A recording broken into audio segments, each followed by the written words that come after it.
My understanding is the state of our people in this country.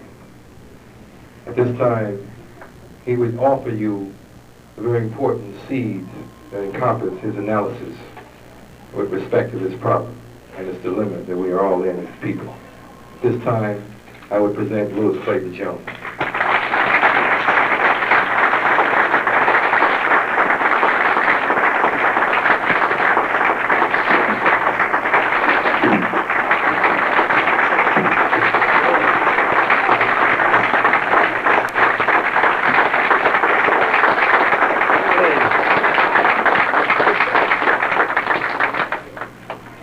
Thank you, Brother Warren. Before I begin this short talk, I should like to set a ground rule, if I may. Those of you who know me are aware that I bow to no man in my defense of the rights of African women. As yet, however, I have not come to terms with the linguistic violence attendant to a dogmatic insistence upon sexual parity in the spoken word. In the interest of fluency of expression, I shall seek your indulgence in my refusal to become a captive of the he-she, chairperson, garbage person syndrome. I would simply ask that you believe me when I tell you that when the masculine gender is used herein, it includes the feminine. Let us hope that your indulgence in this particular idiosyncrasy will not unduly affect your ability to understand the remainder of what I have to say. I should like to take this opportunity to congratulate African activists in America for the progressive leadership that it has demonstrated during its relatively brief existence as an organization. The intellectual quality of its seminars and public fora is exemplified by the two most recent discussions led by Samori Marksman and Elambe Braff. It is crucial to the survival of our race in this increasingly alien land that the few truthful voices among our people be heard on a regular basis. In its sponsorship of the current series of lectures, African Activists in America continues its tradition of restoring and preserving the modicum of sanity left in the race. In that regard, since this series concerns itself with the state of the race in these United States, let me be as clear as I can in the characterization of our posture as a race in a racist culture. At the same time, understanding the pardonable bias that I must have as a member of our race, I am perforce impelled to be as charitable in that characterization as my commitment to truth permits. With the foregoing qualifications and caveats, I would suggest to you that we as a people are at best in a state of mental retardation, and at worst, irreversible lunacy. That is unkind, and what is worse, imprecise. Let me be a bit more specific. The African masses in America are in a state of mental retardation. The African leaders are irreversibly insane. It is upon the basis of the latter proposition that I intend to construct the balance of this tale of woe. To those of you in the audience who are members of the Hang On and Hope for a Break Club, I would suggest that you leave now. I do not bring a message of love thy oppressor as thyself.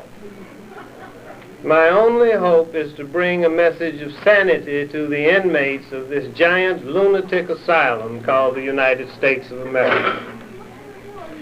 Perhaps the first indication of a loss of sanity or mental retardation is a profound inability to understand the meaning of language, with its attendant tendency to seek meaning in self-contradictory statements.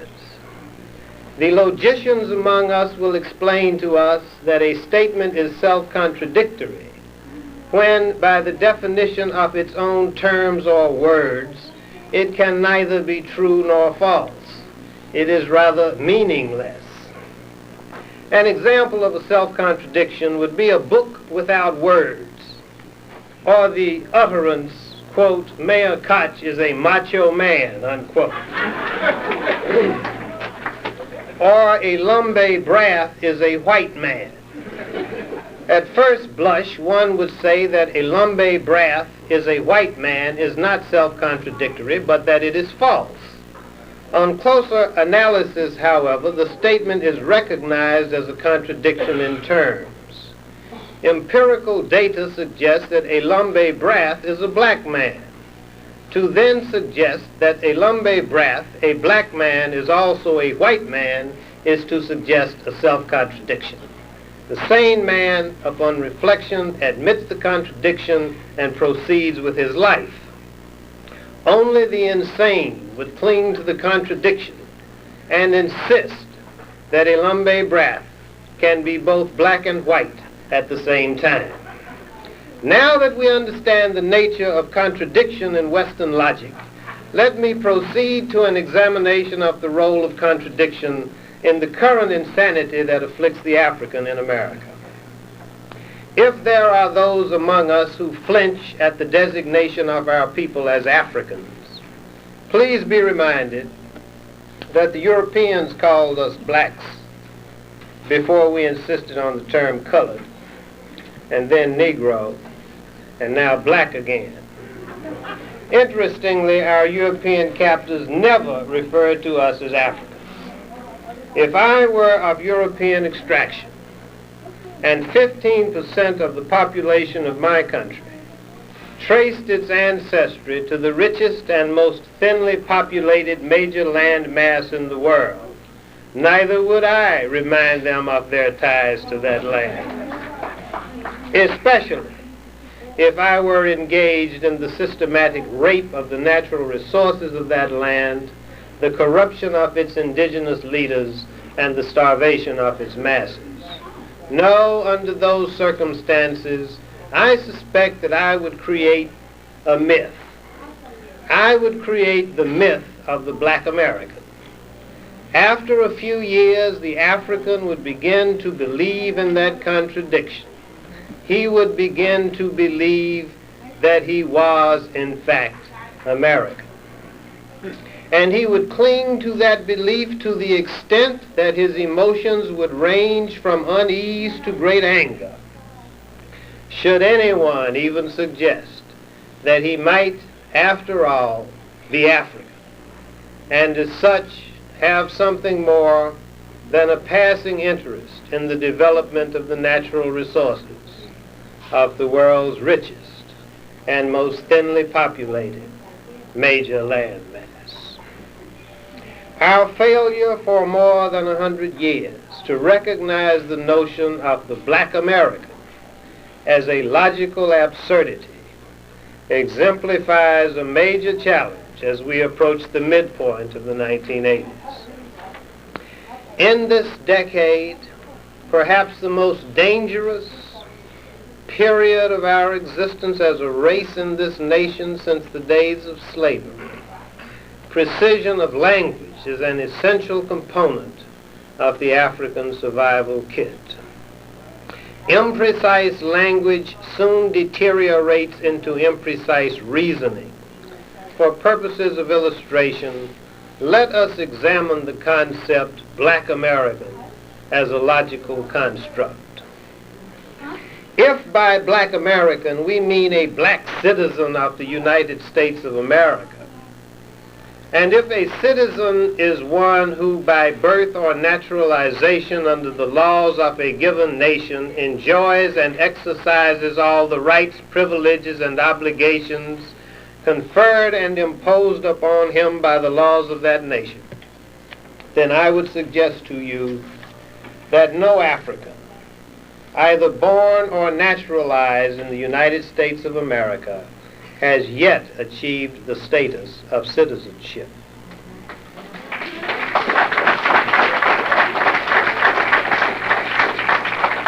We are treated as citizens only with respect to the obligations of citizenship.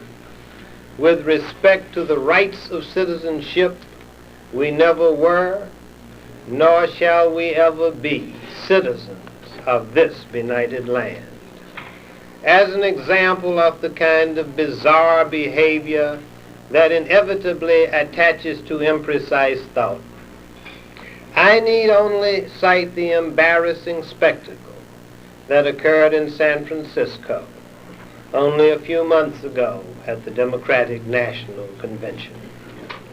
The African delegates, following their proud young African leader, arrived in San Francisco hugging the illusion that they were at last full-fledged Democrats, operating within the mainstream of white racism in America. The signs, however, were obvious long before they arrived at San Francisco. Jesse had already sacrificed his friendship with Farrakhan on the altar of acceptability in the eyes of the racist whites. Still clinging to the illusion of American citizenship, the Africans pushed their platform items only to be laughed at and rebuffed at every turn. And then, after being thoroughly humiliated at the platform debates, Jesse, believing to the end that he was a major player, prostrated himself before the racist party faithful, pledged his undying allegiance thereto, and in a paroxysm of pusillanimity apologized to his Zionist detractors for having attempted to tell a small part of the truth about the crimes of the Israeli government in the Mideast, Central America, and Africa. Following the San Francisco debacle, the Africans fought mightily to elect the candidate of their racist party, despite the clear evidence that the party was doing everything in its power to shed the stigma of its African constituency. After its defeat, the Democratic Party is now busy at work repairing the disastrous consequences of its fleeting flirtation with the contradiction inherent in the notion of the black American. The whites understand the contradiction. The African leadership has yet to recognize it. A further example of the irrational behavior that invariably accompanies a studied inattention to the laws of logic is the current round of staged arrests at the South African consulates around the country. A rational African cannot, if he is to retain his sanity, protest apartheid in South Africa on Monday and take a trip to Israel at the invitation of the Israeli government on Tuesday and return on Wednesday without comment on the apartheid policies of that government toward the Arabs and the Hebrew Israelites, not to mention its military alliance with South Africa.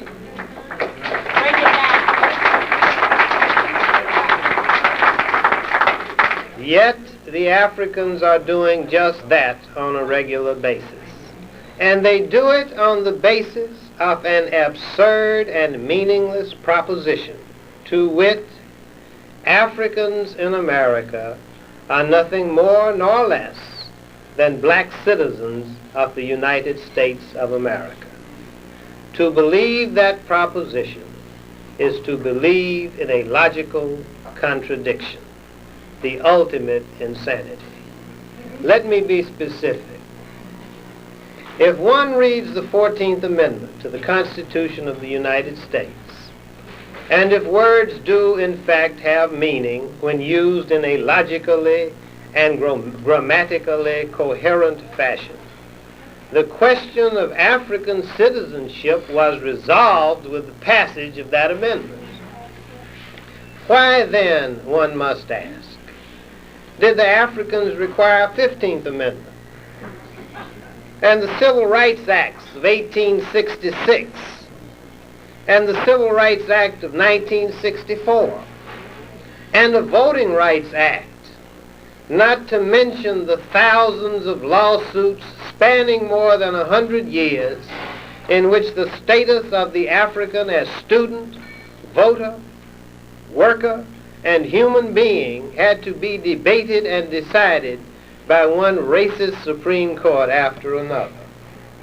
He who would argue that the African is a citizen must first defend the proposition that all the lawsuits and legislation were mere intellectual exercises, and that Alice is still, alas, in Wonderland. Those of us who value precision of language as a prerequisite to informed and rational action will begin at once to clarify the distinction between a citizen and a subject.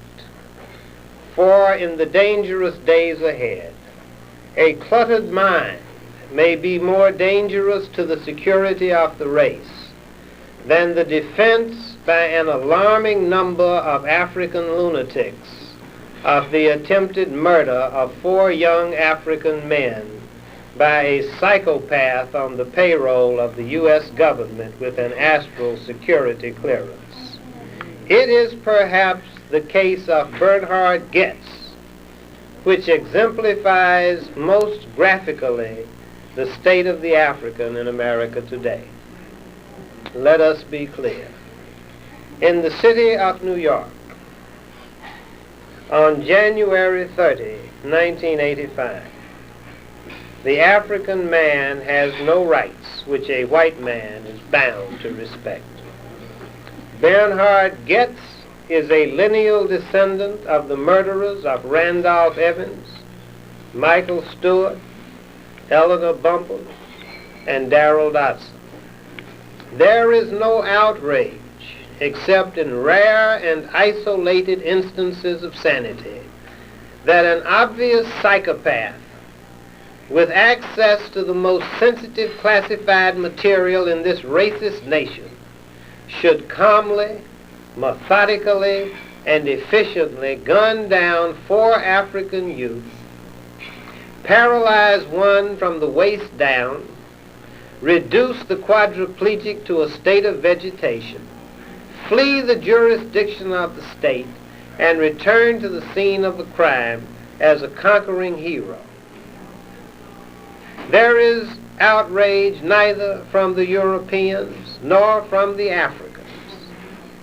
That there should be contentment and even joy in the homes of the slave masters, that one of their own of German descent has struck a telling blow against the rebellious slaves, is to be expected. Goetz has been accorded every amenity, accommodation, and deference the criminal justice system and its lackey Robert Morgenthau has to offer. In gunning down the Africans, he struck a blow for white supremacy. But what must one make of the African reaction? On what basis does an African applaud a racist psychopath who shoots young African toughs in the back in a crowded subway train? On what basis does an African in New York City watch 78% of African young men get pushed out of school into the ranks of the unemployable only to endure the contempt and hostility of white racists and the apathy and unconcern of a castrated black bourgeoisie? On what basis does the African condemn our young men for whom there is no hope when they adopt the only moral code available to the uncultivated mind in a materialistic, acquisitive, and utterly immoral society?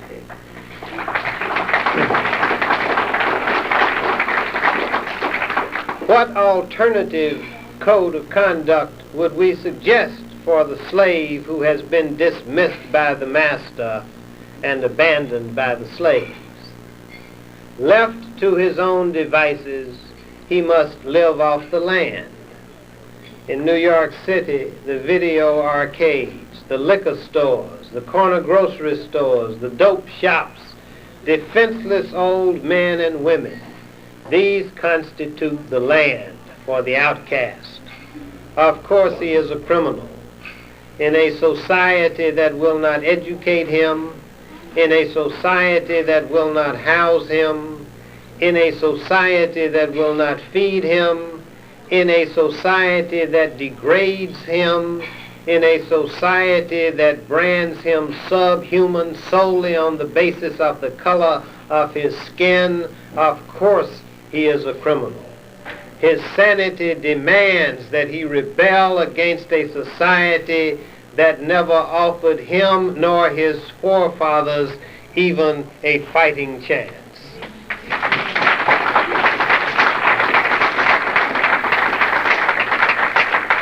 He does not hear the calls for black unity as the key to political empowerment emanating from the slave quarters of the black bourgeoisie. He has seen them scurrying about the city with their attaché cases and Burberry trench coats in the service of their masters. He understands their role and function in the preservation of the status quo in a racist society. He knows that his family is systematically oppressed, abused, insulted, and without hope. He knows that so long as the black bourgeoisie depend for their economic survival upon subservience to white corporate, political, or social interests, there can be no unity among the Africans of this city, nor should there be. For one group is fundamentally at war with the other. The short-term economic interests of the black bourgeoisie depend upon the perpetuation of the existing economic, political, and social arrangement. The rescue of the criminal class requires the virtual destruction of the existing system and its replacement with a system in which goods and services are distributed among human beings in a civilized way. Because racism is endemic to European culture, there can be no hope for structural change in this nation, and there can, by definition, be no hope for the masses of our people. The black bourgeoisie, having written off the black masses, and having been written off by the black masses, have settled into the relative comforts provided to house slaves in all slave societies.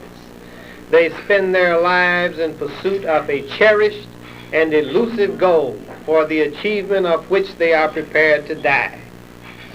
In the elusive quest, they will denounce the race, cheer on would-be murderers of their children, prostrate themselves before their sworn enemies, invite their enemies to participate in their most sacred observances, permit their enemies to bludgeon them to the point of death, and in their final gasp feel impelled, in the words of Colin Morris, to apologize for spilling blood on the master's carpet.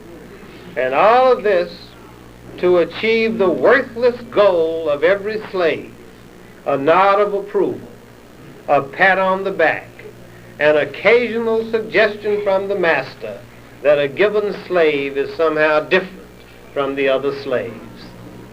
Today, in the city of New York, great and perhaps irreparable damage is being done to the legacy of Martin Luther King.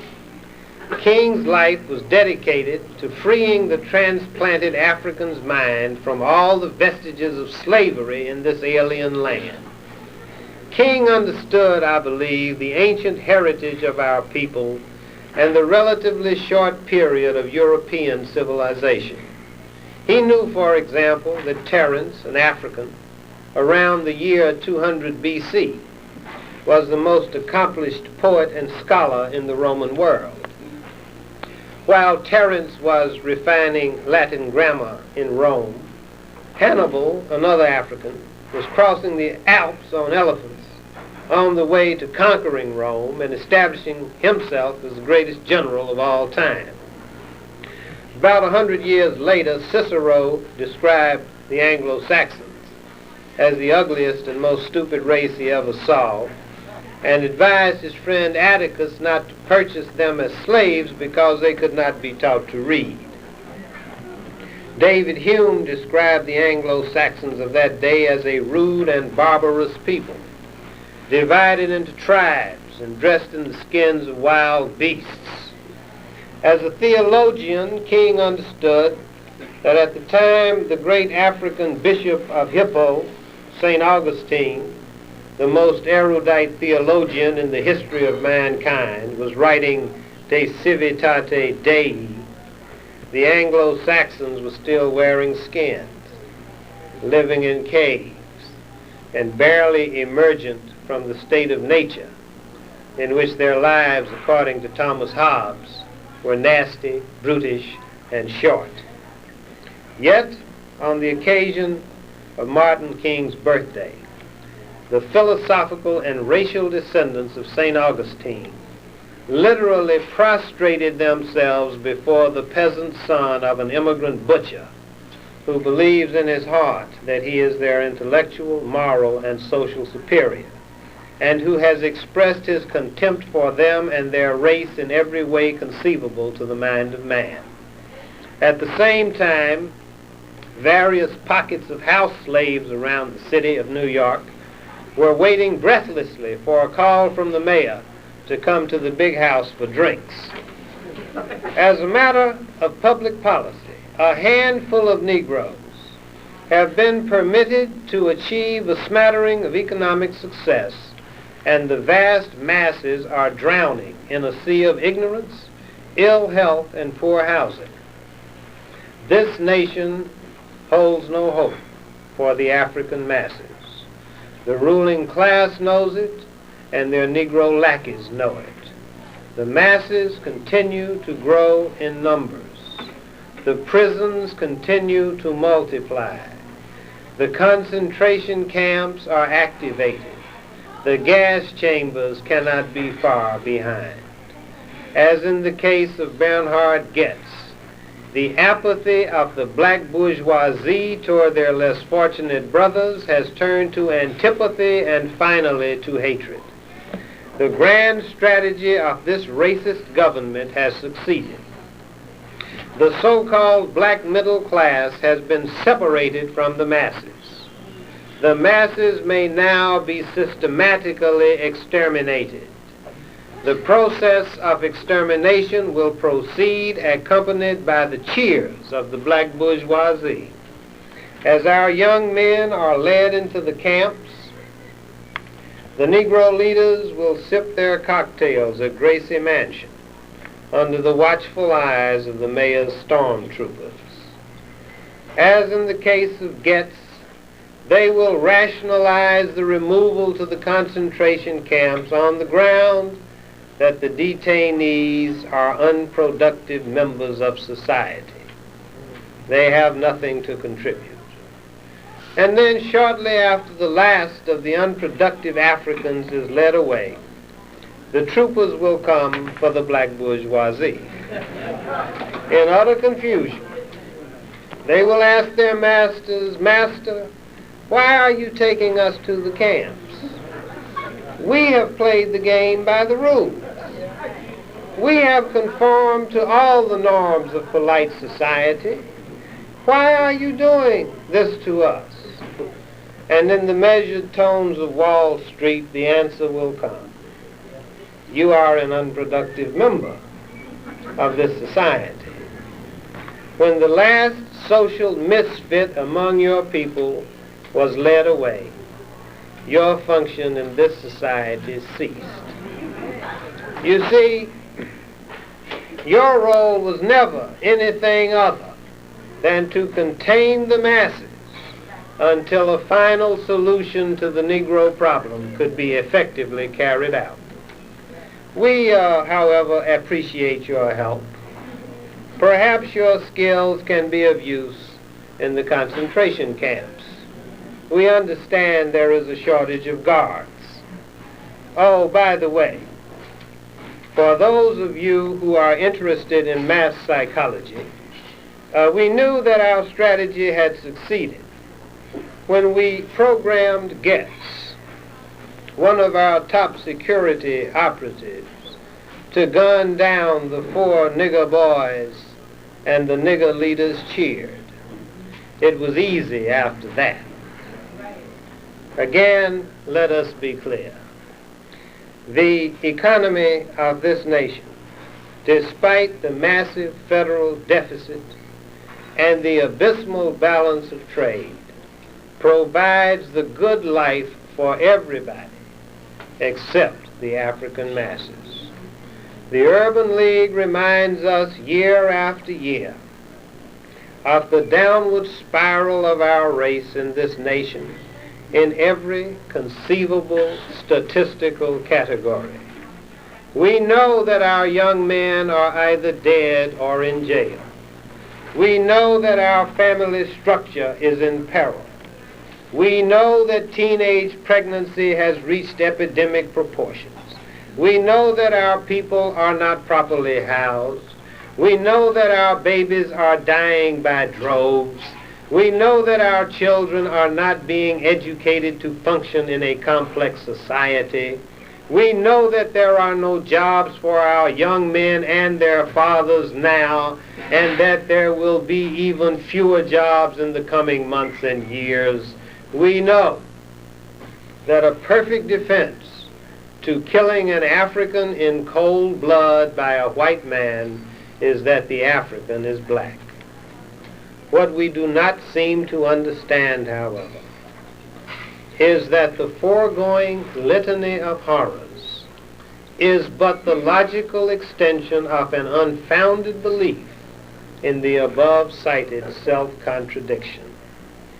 For if we are to believe that we are in fact Americans, we shall then, by definition, look to American institutions for our education, for our jobs, for decent housing, for police protection, for prenatal services, and for all the goods and services that real Americans take for granted. If, on the other hand, we recognize and act upon the rational proposition that we are not Americans, that we are an alien people trapped among an enemy population that despises every breath we breathe, then we begin a reversal of our thought processes and thereby, of necessity, a reversal of our abject status in this hostile environment. Let me again be specific. If we come to terms with the contradiction of the African American, we are at once in harmony with our condition and with the reality of our condition. We understand at last that we are responsible for our own destiny, that our salvation is not to be found in the benevolence of a white father figure who will protect us from the more violent effects of white racism. We shall have arrived at a level of maturity which assures us that we are fundamentally on our own and that we shall create, develop, and support our own institutions, not because we wish to, but because we must. We will understand at last that we shall not overcome in America. regardless of how deep in our hearts we do believe. We should not, however, despair, for America is not our home, nor is it the land of the free, nor the home of the brave. It is rather an international gangster and pimp supporting terrorism abroad and genocide at home. Its lands, its waters, and its air are polluted to a point of eventual unfitness for human habitation. Rational Africans will look to their own devices, pool their resources, study agriculture and urban planning with particular emphasis on the ecology of subterranean cities outside the continental United States, and establish organic relationships with progressive forces on the continent of Africa. If we are at all serious about the future of our race on this planet, we Africans in America will assume, without being asked, the responsibility of financing in toto the revolutionary struggle of our brothers in their gallant fight for freedom and self-determination in Southern Africa.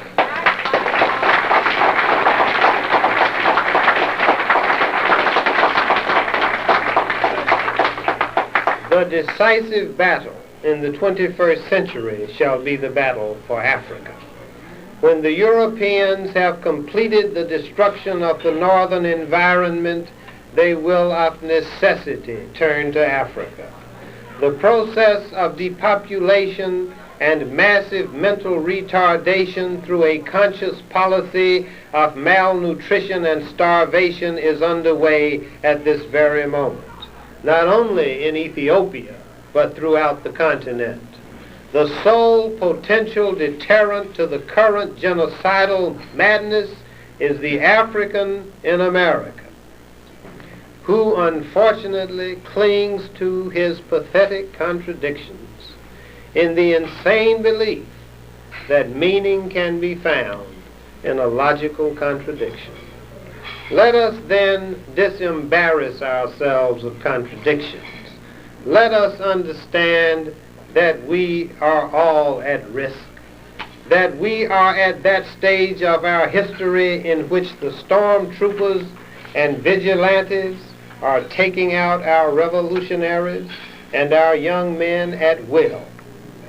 Soon they will come for the rest of us, just as they came for the professional Jews in Germany, who went to their ovens believing to the end that they were German and singing Deutschland über alles. Let us be certain that we do not go to our deaths singing the Star-Spangled Banner under the insane delusion that we are in fact Americans.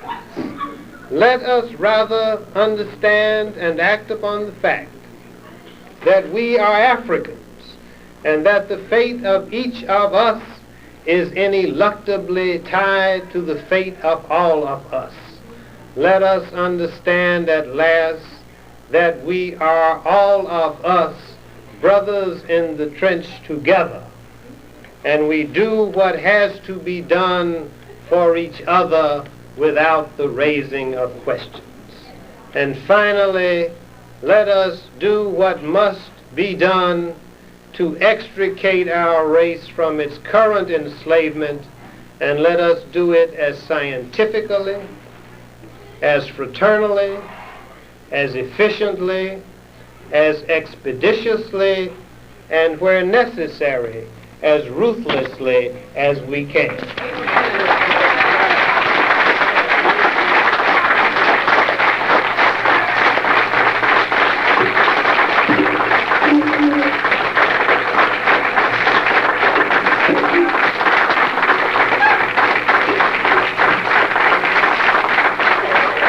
Thank you very much.